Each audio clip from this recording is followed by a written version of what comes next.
All right, let's get over to Payton, checking out the forecast for us. Thanks, Eric. We've been watching our flooding over in parts of St. Bernard and down towards the English Turn and Belle Chase. Luckily, things have greatly improved. If you looked at this shot about 30 minutes ago, this was under a couple feet of water in spots. So water has finally started to come down. This is East Judge Perez Drive. You can see traffic moving nicely there. So that's great news. You are still going to run into heavy rain across the causeway, especially if you're coming from out of Mandeville. We've got heavy rain showers over the twin spans this morning. So our main thoroughfares in and out of the city are dealing with some rain. No flooding right there on the bridges, but it's coming down heavy. We've got a chance for some scattered storms this afternoon. Hit or miss storms will continue to be an issue for the remainder of the forecast period all the way into next week. I mean, we're in summertime. It's going to be hot. It's going to be humid, and there's going to be some storms each day. And when the storms are coming down, it feels great. But once they clear out, it is so incredibly hot and muggy. So that's just what we get as we get into our weekend and into next week, kicking off the beginning of July. We're watching the tropics here. I'm still not really worked up about anything, but I'm going to keep you updated on what we're tracking. Invest 94, let's start with that. That's going to be moving towards the Yucatan, Belize, and into the southern Gulf here by this weekend. That'll bring heavy rain to those areas the next few days. It does have a chance to organize some as it spins close to the coast of Mexico and then moves inland.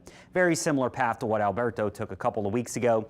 Chances of development, they are there, but they're on the low side. This is a completely different ball game. Invest 95 is truly looking like it's probably going to be our first hurricane of the season, and this is going to be moving into a fairly favorable environment.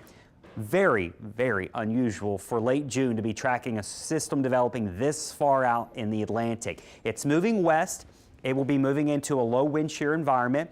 And the dry air, it's near it, but it's north of it. So it may not have to fight much of that off as it nears the Lesser Antilles Islands. So if you have interest or travel plans down into the islands later this weekend and early next week, you certainly need to watch the forecast. There is a chance that this is a hurricane there by later Sunday into Monday and then moving into the Caribbean.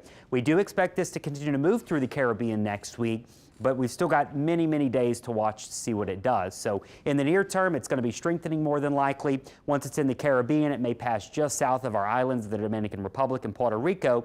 And then here's where the greater uncertainty exists. We don't know exactly how strong the storm will be at this point, and that's going to be a factor on where exactly it goes.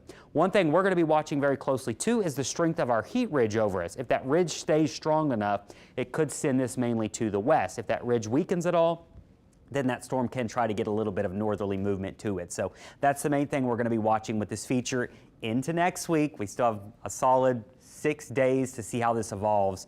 But by this time next week, we'll certainly have a good idea on whether it's going west or whether it's coming maybe more into the Gulf. Still a lot of unknowns with that part of the forecast.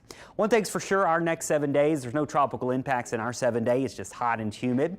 It will be raining at times. There'll be those pop-up storms in the afternoon. So for those weekend plans, watching for some rain, same thing as we head into next week. And for the 4th of July, next Thursday, hit or miss storms are looking possible with hot weather in the 90s. Our marine forecast, other than watching for storms, our winds are southwest today, south tomorrow, and west on Sunday, light to really just a light chop on our waters. High tide is at 9 a.m. in Grand Isle, 2 p.m. for the lakes, and your low tide, that'll happen later on into the overnight hours and early morning hours.